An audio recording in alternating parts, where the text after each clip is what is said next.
Welcome in, everybody, to the Flagship Podcast. I am Chip Brown of Horns247.com, and I am joined by Michael Swain of Fog.net. That's right.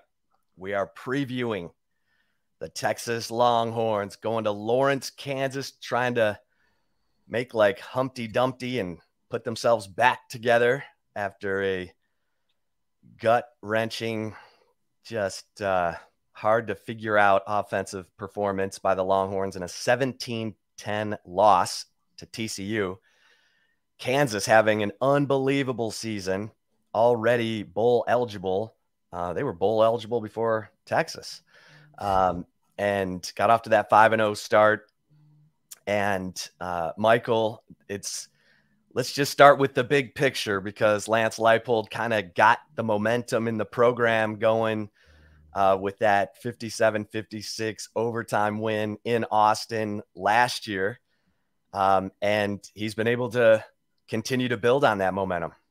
That he has. And I think that's the moment that if you're going to pick when did things start to click for Lance Leipold's KU program, it was then. Obviously, they lose the final two games of the season, but they're both one-score games. And from there, I think the coaching staff really had a lot to build off of. You know, it's easy to kind of get guys to buy in when you could say, hey, look what happened over the final 3 weeks once we finally got our system in place, when we understood what we were doing week in and week out during practice. And then they go to the transfer portal. I think that's really where things have kind of changed, because I think in years past, you've looked at Kansas and said, okay, they've got some players at certain positions. You know, they've got NFL guys in years past, but it's kind of the other, 10 to 12 guys on the team that you're scratching your head like, can those guys play at a Big 12 level? And what they did over the offseason was go out and improve the depth to where I think this is the first time really in the last decade plus that KU's had a two-deep that you felt pretty good about. Outside of offensive line, I think you feel pretty good about just about everyone that would be on the field. Are they the best players and going to go be all Big 12? No, but they aren't players that should be at FCS level instead of the Power 5 level. And I think that's one of the biggest changes. And sure enough, you get a full spring and a full off season, and things really just took off. I think offensively, things really sparked early on with Jalen Daniels at quarterback. But even with him out injured since that TCU game, tell me if you heard that story before, starting quarterback going out against TCU. But, you look at how Jason Bean's done, and there really hasn't been a huge drop-off. It's been kind of the one-off moments as of late that have kind of hurt Kansas. So I think overall this is a program that's kind of gone boom under Lance Leipold. Players have all bought in, and I think it's just one of these things where having those extra bowl practices will help contribute to make sure this isn't a one-off season. Where did they benefit the most from the portal? Well, I think defensively is the big thing. You look at who KU lost, and really they didn't lose a bunch after last season, but they lost their best edge rusher in Kyron Johnson, who is now with the Philadelphia Eagles. He was a guy that at 6'2", 225 pounds, a little bit smaller, but would run a 4.4 40. Like, he was an explosive athlete. And KU went out and got Lonnie Phelps from Miami, Ohio. He was someone that didn't have a lot of offers, surprisingly enough, but his pressure numbers at Miami of Ohio last year were great. About a 25+% pressure rate last year. And so KU was able to get him on campus for spring practice, and he has been incredible. I'd say he's probably been one of KU's best defensive players this season, a really good edge rusher. Gets held a lot. I think it's one of those things you see with every really good edge rusher. They're going to get held, and that's happened this year, and he's been really good. And then I think you look at linebacker, and Ohio State transfer Craig Young has really given defensive coordinator Brian Borland a piece that he's never had before. Craig Young, 6'4", 225, can run a 4.4 40, but also has developed physically to where you kind of feel okay about him tackling in space. And he's kind of the guy that's going to play there, what they call the hawk. It's kind of that safety linebacker hybrid that every defense runs these days. He's been great. And so I think you add those two players, when you have a Rich Miller, who's a really good starter, you have a Kenny Logan, who's been around for a long time, and you've got a really veteran defensive tackles unit that rotates 6 guys all game. And I think you put it all together, and this defense has not been a complete sieve like it was last year, but there's still plenty of room for improvement there. Yeah, it's been impressive, the ability of Lance Leipold to find guys, develop guys, and get everyone to buy in. Mm-hmm. It's been impressive, and it's hard to believe that Kansas, the win over Oklahoma State snapped a 44-game losing streak to ranked opponents. Yeah, it was since 2010, since their last ranked win, and 2005, since their last home Big 12 ranked win. And the last ranked win in 2010, do we remember who that was against? Georgia Tech. Georgia Tech. Back when Georgia Tech was ranked. Oh, how things have changed. 2010. Is that the Charlie Weiss era? It would have been Turner Gill. Turner Gill. Yeah, Turner Gill. I'll never forget. Kansas could have had Gus Malzahn as the head coach when they hired Charlie Weiss, but that's neither here nor there. I mean, Lance Leipold is a guy who, very few people knew about him and his success at Wisconsin Whitewater when he got to Kansas. Talk about why is he different? How is he different from the revolving door of coaches, Charlie Weiss, Turner Gill, David Beatty, who came before him? Competence.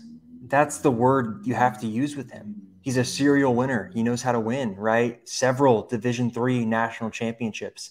They went multiple seasons in a row without losing a game. This is a guy that has won everywhere he's been and doesn't know anything else but winning. And I think that's the thing where I think you bring in someone like Turner Gill or Charlie Weiss or David Beatty.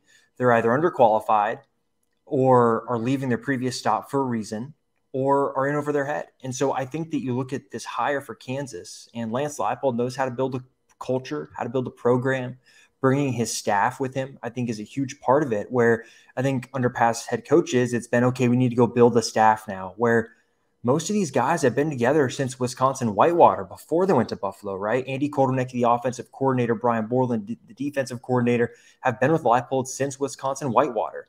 That, I think, is how everything has been able to go so smoothly, where the coaching staff is aligned. And that word gets used a lot in the college football world, and I don't know if it's often true, where you look at right for Kansas now, you've got Travis Goff.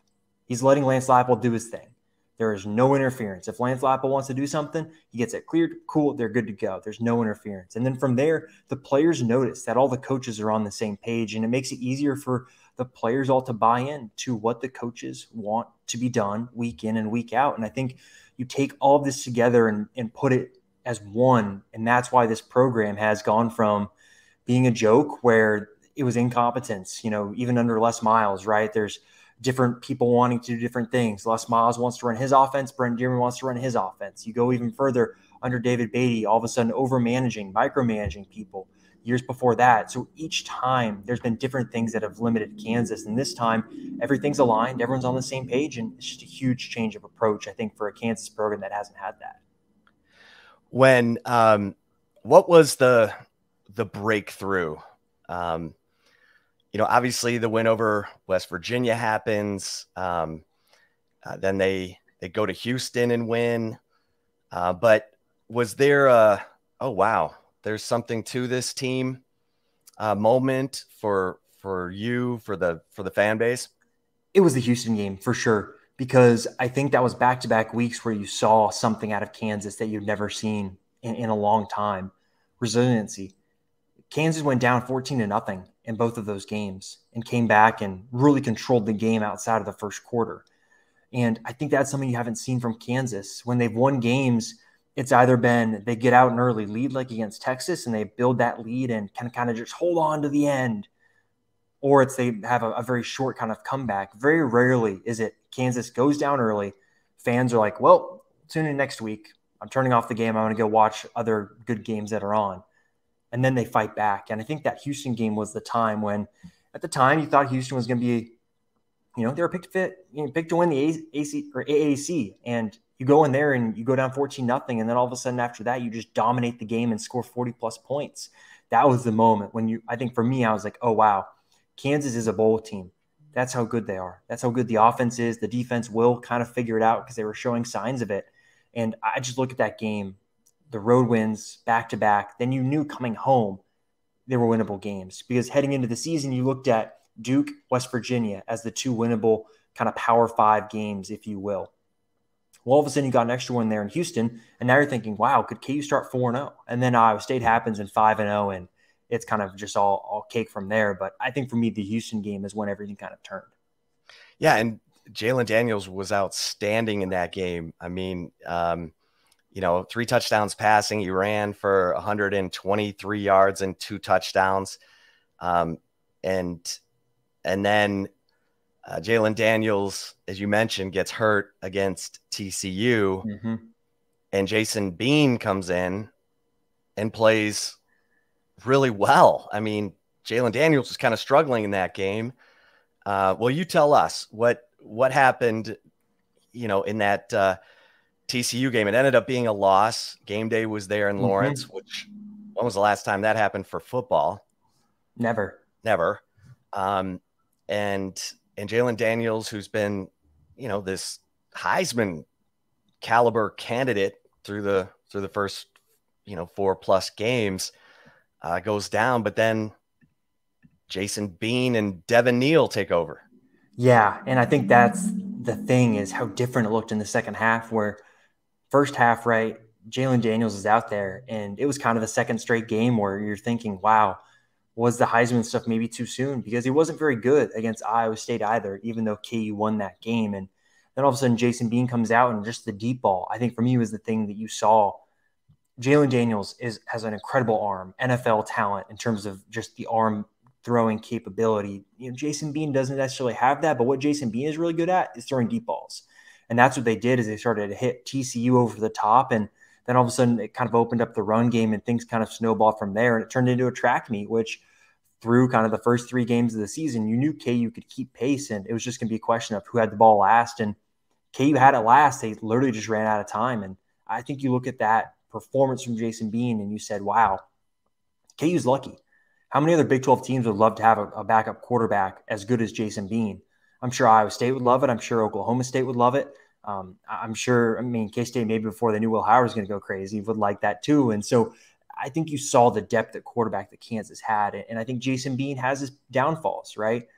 He struggles with touch throws, doesn't have really good touch in terms of throwing outside the numbers. I think there are moments in his decision-making that aren't great, but he's a good enough quarterback to win you games, and I think he's shown that. And I think that's a big reason why there wasn't a huge drop-off in KU's ability to be really competitive in these games, where I think if you'd plugged in a lot of other backup quarterbacks in the Big 12, maybe that's not the case. No shame in going to Oklahoma and losing, but where did that game get away? The offense, because you look at that game, there's a stretch where Oklahoma fumbles and KU has the ball with the ability to take the lead in Norman. And KU's been really good with the lead this year. When they get the lead, they're really good at keeping on to it. They don't usually falter once they get the lead. But the question is, can they get it? You look at Oklahoma, you look at Baylor, you look at Texas Tech. The 3 most recent losses have all come because KU didn't get the lead. And you can even go back to TCU too if you want to say that. And I think in that game, there's a stretch where they fumble. KU has the opportunity to go and take the lead, and they go 3 and out. And then from there, the offense sputters as Oklahoma starts to pull away because KU's defense is not good against the opposing offense's tempo. So I think for that game, it got away from KU there kind of middle of the second quarter, when the defense couldn't get a stop outside of the one forced turnover, and the offense just really, really couldn't get it going. But the win at home over Oklahoma State, as we mentioned, snaps that 44-game losing streak against ranked opponents. And that was not close. No, that was one of the most complete games I've seen a Kansas team play in a long time. All 3 phases of the game were spot on. KU's defense was so good, stopped the run. And for KU's defense, if they are stopping the run, it really opens up everything else. Brian Moreland can go and blitz more because there's 3rd and longs. Those cornerbacks can maybe play a little bit tighter coverage because a lot of the time KU wants to keep teams from getting a big play. And you saw the defense take over. You saw the offense just carve Oklahoma State's defensive front up. Probably one of the most dominant offensive line performances from Kansas in well over a decade. They mauled Oklahoma State up front. And yes, you have to admit, Oklahoma State was banged up, but banged up Oklahoma State teams that still come into Lawrence in years past and smacked KU. And so I think overall that was the most complete game this team has played. Offense, defense, special teams. I can't think of any mistakes that KU made all game. So Iowa State is 4-1 at home. Iowa State, I think. Or I'm sorry, Kansas is 4-1 at home. Correct. Yes, only one loss, which was to TCU. And obviously, the offense has been the story. Let's talk about Devin Neal, because wow, I mean, this kid is. Well, you tell us. Oh, I mean, KU has been known for its running backs. You think about Tony Sands, Gale Sayers. In recent years, Khalil Herbert was there and is now in the NFL playing on Sundays. Puka Williams was incredibly dynamic. I think Texas fans can remember that game, I believe, in 2019 when he went to Texas and rushed for over 150 yards. KU has had really good running backs. And what Devin Neal has done the last 2 weeks is stuff that no KU running back has ever done. Against Oklahoma State, he had over 300 all-purpose yards, the first KU running back in history to have over 200 rushing yards and 100 receiving yards. And I think last week's performance maybe overshadows what he did against Texas Tech on Saturday, where he rushes for 190 yards on 24 carries. Had that game against Oklahoma State not happened, you're talking about Devin Neal just having the best game of his career. But the week prior set the bar so high that Saturday's game looks like, okay, just another game. But man, the bye week I think helped him so much, where before that Oklahoma State game, KU had the week off, and before the bye week, I think he just didn't look like he had the same burst. And the last 2 games, you've seen that burst and that speed, and the reason why he was the number 1 recruit in the state of Kansas and a 4-star recruit in the 24/7 Sports rankings. Like, that's how good he's been. He's living up to the billing, and it's pretty cool to see too from a Lawrence kid to come to KU and make such a big impact, because I think he's someone that deserves it. A great kid overall, off the field too, does a lot of stuff in the community. Just overall, a really good success story for Kansas. And I mean, he's definitely a threat as a receiver. How consistently are they getting him the football through the air? Not that consistent. I think the Oklahoma State game was a time when KU felt like, okay, we're going to be able to get him the ball through the air. He maybe gets 1-2 catches a game out of the backfield, and a lot of it's kind of check down stuff. He's not someone they're going to use a bunch of screens for and things like that. They really try and limit his carries. He had a career high usage against Oklahoma State, another 24 carry game on Saturday. They really try and keep him kind of in that 12 to 17 touch per game, because they don't want him to wear down like some of the other Kansas running backs that have come through the program, where by the time they leave campus as a senior, they look worn down and don't have that same sort of speed. And I think they're trying to manage his workload and make sure that he can still be a productive running back as a junior and if he comes back as a senior. So I think the usage, they're trying to manage that. So it's not going to be a ton of stuff for him in the passing game. Yeah, because I look at the Texas Tech game. You mentioned the 190 yards rushing, and then 4 catches for 8 yards. And the guy just seems like he is the go-to guy. But tell us who else on this offense is someone that defenses have to account for. Yeah, I think he does a really good job of spreading the ball around to the wide receivers and tight ends. Jared Casey obviously had to play against Texas. Jared Casey. Version, but man, you want to talk about a success story? He was put on scholarship over the offseason and has lived up to the billing. Against Oklahoma State, he caught a huge 4th down catch that moved the chains for KU on a scoring drive. You look against Texas Tech on Saturday, he has a 66-yard touchdown catch on a 4th down and 1. He's a guy that when KU needs a play in big moments, they go to him. Tight end Mason Fairchild's taking a big step forward as well. They're going to use him up the seam on the outside. Luke Grimm, number 11's been banged up a little bit, but he's kind of KU's shifty guy that if they need a guy on 3rd down to go get the ball, he can be one of them. And Lawrence Arnold, a Dallas native, played at DeSoto. He's really come on and is playing really, really good football over the last few weeks. He's averaging almost 20 yards a catch over the last 4 weeks and has been just really, really good for Kansas. He's kind of a long 50-50 guy, really good leaper. I think his high jump numbers in Texas were really, really good. And he's someone that if KU needs a jump ball in the end zone, they're going to throw to him. But also if they need a guy on 3rd down to run a slant, he's going to be the guy they go to.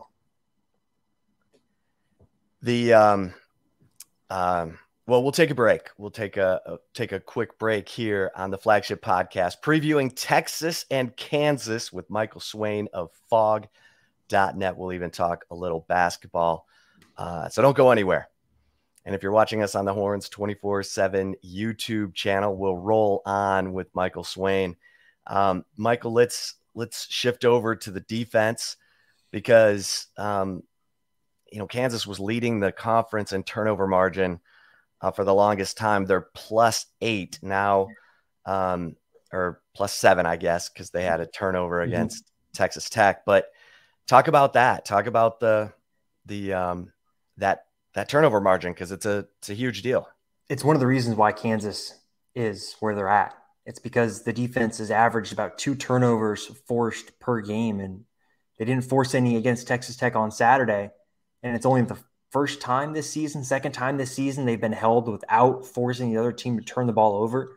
Super impressive of what that unit has done. And it's been a mix. They've forced fumbles. They've forced interceptions. It's just been a defense overall that's had some ball hawk abilities. And for the shortcomings in terms of consistency, they've made up with it in terms of making those big plays, those game-changing plays that can change momentum of a contest. And it's been different guys. Kenny Logan, Melo Dots in a corner, Kobe Bryant, all guys that have forced interceptions.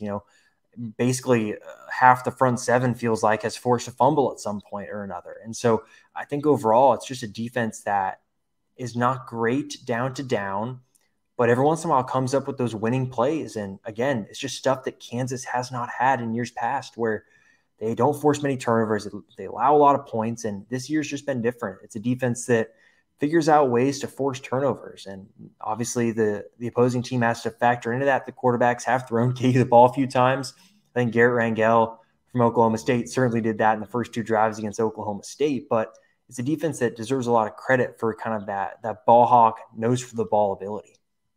Well, who are the pillars? I mean, Kenny Logan, let's start there, because the guy, is their leading tackler. But what does he mean to that KU defense? He really is everything. And I think he's a pillar for what this program is under Lance Leipold. He could have left. He signed with Les Miles, played a little bit as a freshman, and could have left when they went to Lance Leipold. He decided he committed to Kansas, not to Les Miles and his staff. And I think he's kind of been the tone setter. He wasn't picked as a captain this year, which was a little bit of an interesting decision made by the players, but he's a guy that really is the leader of the defense. He's going to communicate. He is a fiery person. I think that at times maybe the body language isn't the best, but I think he wears his heart on his sleeve. And I think the players around him really respond to that, because they know when Kenny gets on them that he's just trying to win the game. And I think he's been huge. Obviously, he went into the season not wanting to have the season he had last year, where I think it was over 100 tackles, multiple interceptions, multiple forced fumbles. He wanted to take a step back and be more of an interception guy this year. He's done that a little bit, right? He had a pick against Houston that was really big, a pick against Oklahoma. But he's just been the guy that I think week to week you look at and say, this is the guy, you know what you're going to get from him each week. And I think he's kind of lived up to the expectations so far this season. Kansas has had, guys on the edge. Dorrance Armstrong, I think of the guys who've come through there. But you mentioned they're getting some of that from the additions through the portal. Who else on that defense? If KU is going to beat Texas on Saturday at 2:30, who else on that defense has to come through? Yeah, first of all, Lonnie Phelps has to have a fantastic game. If Quinn Ewers is going to start for Texas, he's going to have a lot of pressures. He's been averaging, multiple pressures per game.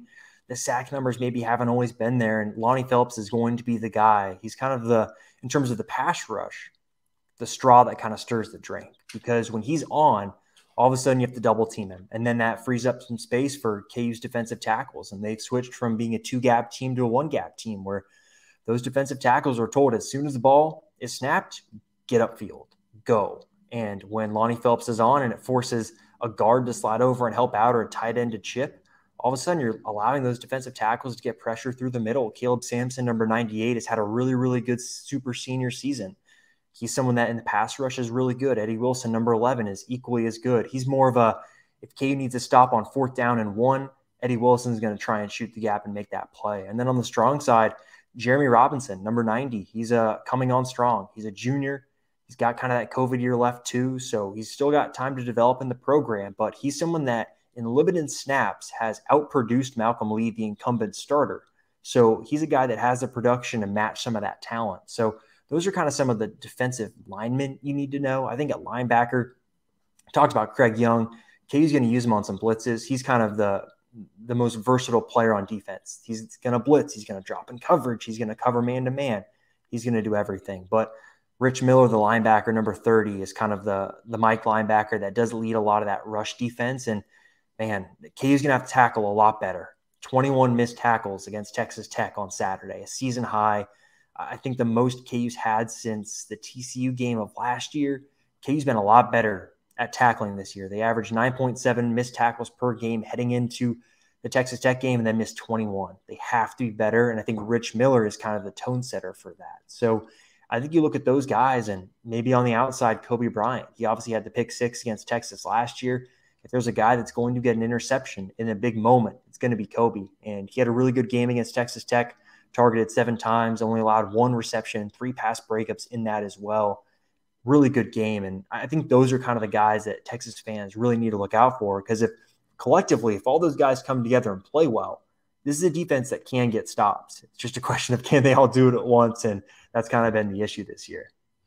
Well, you mentioned against Texas Tech that the Kansas defense struggled to stop the run. Tech ran it 48 times for 264 yards, 4 touchdowns, average 5.5 yards per carry.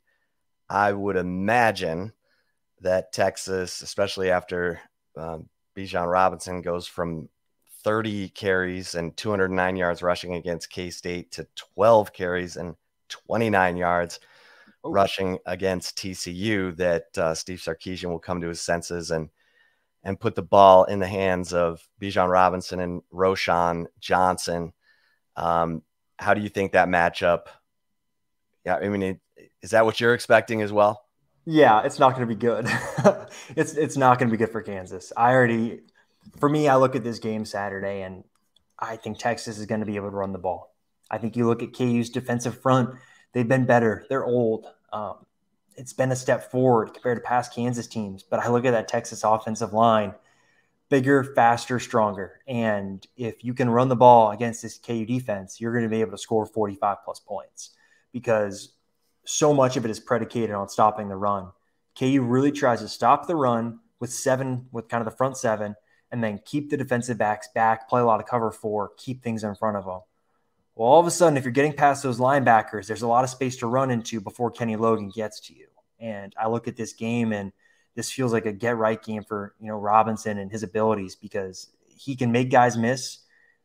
After a game like Texas Tech, I don't know where KU is going to be at tackling-wise, because it's been so hot and cold coming out of the bye week. I think this is a Kansas team that is starting to get physically worn down a little bit. And I don't have a good feeling about the run game. But I think for Texas fans, if KU comes out and stops the run, all of a sudden then I think there's a pathway for Kansas to win the game, because I think Quinn Ewers will throw Kansas the ball at least once. And I think you saw it where he locks on to guys like Xavier Worthy, who are incredibly talented. But I think Kansas is the type of team that can stop some of that. It's just a question of, if the run game's going, then it's kind of just got to throw your hands up and say, well, hopefully the offense can score enough. Special teams, Michael. Tell us about KU special teams. They've tried not to use them. I'll give the offense credit. They've done a really good job of not having to punt the ball a lot and not kick a lot of field goals. But there's one thing I think this Texas Tech game showed you. It's that KU's field goal kicker, Jacob Borchilla, is not great. Career under 60% field goals, under 60% for this season. He missed a 37-yard kick on Saturday against Texas Tech, and also missed, I believe, a 41-yard attempt as well. Not great. And so Kansas is not going to beat Texas by kicking field goals. And I think Kansas will be much more aggressive on 4th down as a result. The punter, Reese Vernon, is fascinating, because there are times when he has really good punts. I think he was pretty good against Texas Tech. Then there are times when he just shanks it. And there's no other way to call it than that. He'll shank it every once in a while, and it'll give the opposing team a short field. And KU is a team that needs to play complementary football. They can't be shanking punts. They can't be turning the ball over as an offense. And special teams is kind of where some of that can slip sometimes, some of that margin for error that a lot of coaches talk about. Kickoff game, net neutral. They don't allow many kickoff returns. They don't return many kickoffs. They will bring it out of the end zone with Kenny Logan. Kenny Logan loves calling his own number with those and gets to the 22 usually. So it's one of those where it's 3-4 yards you're losing in the grand scheme of things with this offense. Those 3-4 yards really aren't going to mean much because either KU is going to score or it's going to be a 3-and-out or a 4-and-out type of drive. A lot of talk about Lance Leipold being a candidate here or there, Nebraska. What's your sense of Lance Leipold and where he is in terms of his commitment to Kansas? I think pretty committed. I think so. I think he's very similar to Matt Campbell, someone else that I got to cover when I was at Iowa State. You look at what is a priority for Lance Leipold. I don't get the feeling that money is what motivates him. He's the type of guy that I think working with 18 to 22-year-olds in an environment where he can control things is really big. I don't see that being Nebraska. Nebraska is not going to give him the type of control that he wants, and there's going to be certain expectations with recruiting.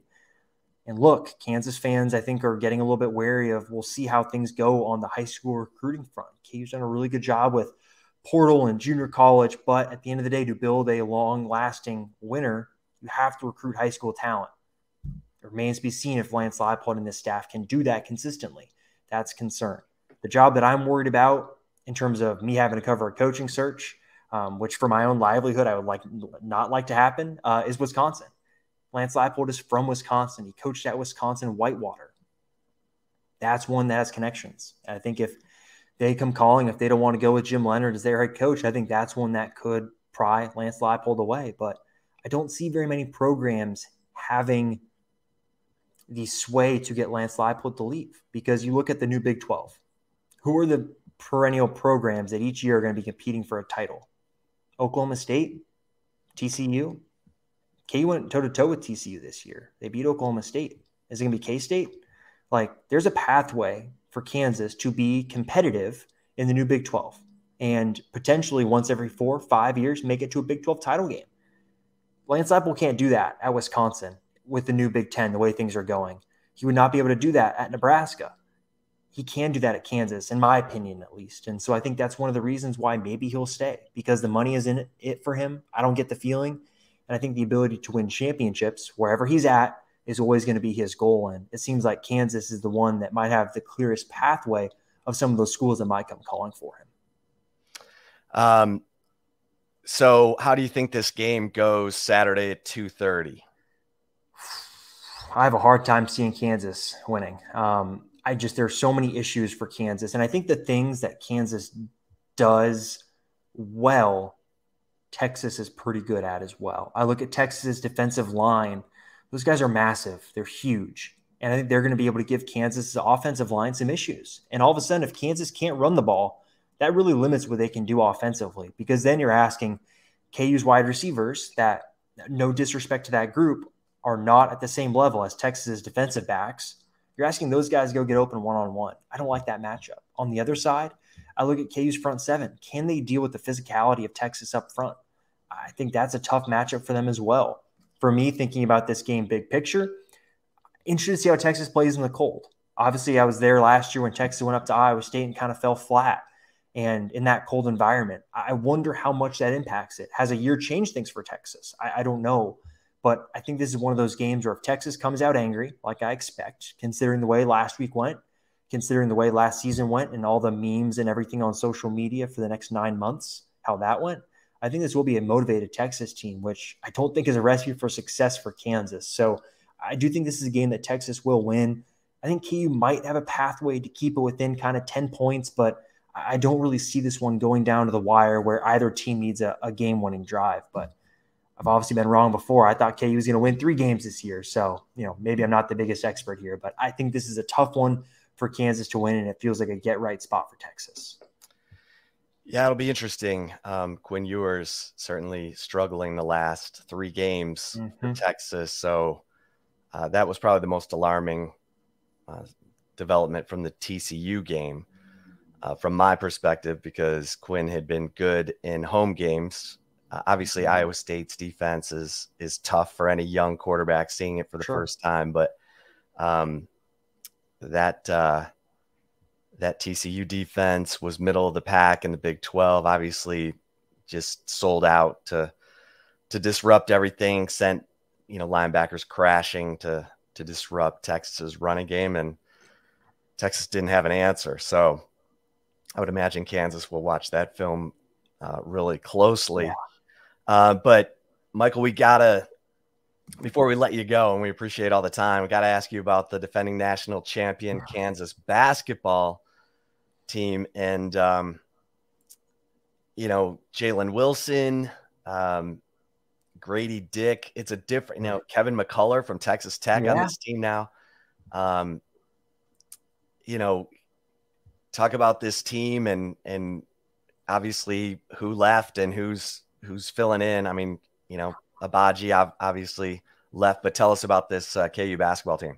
I'll tell you what, they lost a lot. And it's one of those teams that for Bill Self, and Bill Self's not even coaching the team right now. He's halfway through a 4-game suspension, kind of self-imposed due to the NCAA investigation. It's a young team, and young Bill Self teams take their lumps at times. And I think Tuesday night against Duke in the Champions Classic is going to tell us a lot about where this team is at right now. Center's a big issue.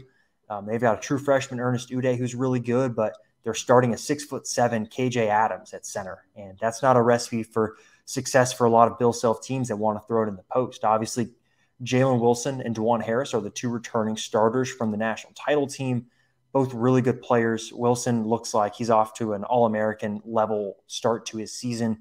His three-point shot has been a lot better. He shot 25% from three. He's north of 40 through 2 games. Small sample size, but the shot looks a lot better. That's a big deal.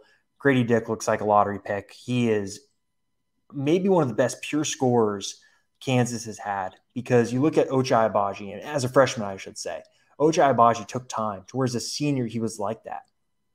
Grady Dick has the ability to drop 20-plus points every night, regardless of which part of his game is going. He can make 5 threes. He could also, beat you in transition and make creative shots around the rim. He's that type of guy. And I think for him, it's just going to be a question of physically, when Big 12 play comes, when Tyrese Hunter is guarding him or any one of the other big kind of wings that Texas has, can he score against those guys? That'll be something we'll have to see against Duke on Tuesday when they play up against some really good wings on the Blue Devils. So overall, this is a team that I think will compete for the Big 12 title. Center is the weakness on this team. And if they are going to lose games, I think it's going to be because they can't throw the ball in and stop a run. If a team's really slowing KU down, they don't have that slump-busting play they can go to, like David McCormick or a pin down for Ochai Agbaji. They're going to have to find out what that play is, because I think you saw in their exhibition, they were down, I think, 22-2 at one point against a D2 school. There are times when it will avalanche on them. And do they have the ability to stop the run and flip the game on its head? That's what we'll have to see. How is Kevin McCullough fitting in? Oh, like a glove. He's a Bill Self player through and through. Defensively, really strong. I think offensively, his shot will come at some point, but defensively, KU has probably – it's so hard to say, right? Because Texas has Marcus Carr and Tyrese Hunter. It's so hard to say, but I think KU probably has the best defensive backcourt in the Big 12, right? DeJuan Harris is probably going to be a first-team all Big 12 defense guy, and Kevin McCullough could be that too. And those are two guys that can lock up the best players on an opposing team. So I think McCullough fits KU, good slasher, really good defender. And I think for him, it's just going to be a question of, can he space the floor when he's on the court? And that'll kind of be, we'll have to see with time, because Kevin seems confident it's going to come. I'm not too sold on it yet, but we'll have to see. What did McCullough say was his reason for leaving Texas Tech? He's been very polite, just a bigger opportunity, I think, bigger stage. And I think for him, maybe getting out of that offense a little bit, where maybe he can show himself a little bit more, whether it be handling the ball in transition or showing that he can do it in the half court. I think there's just a lot of things that went in, and I think the opportunity to play on the biggest stage, I think, is one of them, where it's no disrespect to Texas Tech, but you play at Kansas, it's just a different stage. Every game is on ESPN. They play in the Champions Classic. There's a chance to go deep run in March. Texas Tech has done that. Just a different cachet when it's Kansas compared to Texas Tech. And I think that's maybe a little bit of it. Yeah. Yeah. Fog Allen Fieldhouse, baby. It is, it's like none other. Mm-hmm. Although I'll say that the job that Beard did in building the atmosphere at Texas Tech, that home game against Texas was maybe the loudest college basketball game I've ever covered. And it was filled with expletives, but it was impressive. But night in, night out. Of course, I was there when Kevin Durant dropped 24 in the first half and turned Fog Allen Fieldhouse into a library. I've never heard it that quiet in my life. But always fun to see a game in Fog Allen Fieldhouse. I'll say that. So, Michael, great stuff. What a season for Kansas football. And it would be another, huge win to take down Texas and continue to build this resume. And it'll be a lot of fun to see Chris Beard's team take on Bill Self's team a little bit later in this college basketball season. Thanks so much for the time. I really appreciate it. Oh, definitely. Thanks for having me on. Really enjoyed it. All right. For Michael Swain of fog.net, I am Chip Brown of horns247.com. Thanks so much, everybody, for listening to the Flagship Podcast, previewing Texas at Kansas 2:30 this Saturday. Until next time, stay safe and keep the faith.